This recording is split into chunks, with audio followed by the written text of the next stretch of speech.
మరి సేవలో చూసినట్లయితే కనుక 40 సంవత్సరాలు కూడా ఆమె వయసు పూర్తి కాలేదు. కానీ ఆమె 100 సంవత్సరాలకు సరిపోయేంత పరిచర్య జరిగించింది.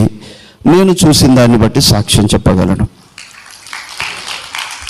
షామీర్పేటలో నేను ఒక 3-4 సార్లు నన్ను ఆహ్వానించినప్పుడు వెళితే, మరి మా కుమారుడు ఆయన ఒక దేశం దాటలేదంతే.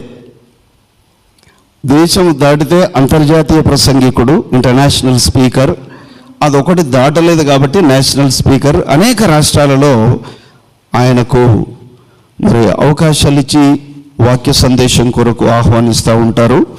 మరి బెంగళూరు నేను వెళ్ళినప్పుడు మేమిద్దరం కలిసి కూడా ఒక పాస్టర్స్ సెమినార్లో పాల్గొనడం జరిగింది. ఆయన ఎక్కడ తిరిగినా, ఇంటి దగ్గర ఉన్నా లేకున్నా కానీ పిల్లలను, సంఘాన్ని చూసుకుంటూ సంఘ బాధ్యతలన్నీ కూడా తన భుజాల మీద వేసుకొని సగ భారం మోసింది. జీవితంలో సగభాగమైంది, పరిచర్యలో సగభాగమైంది.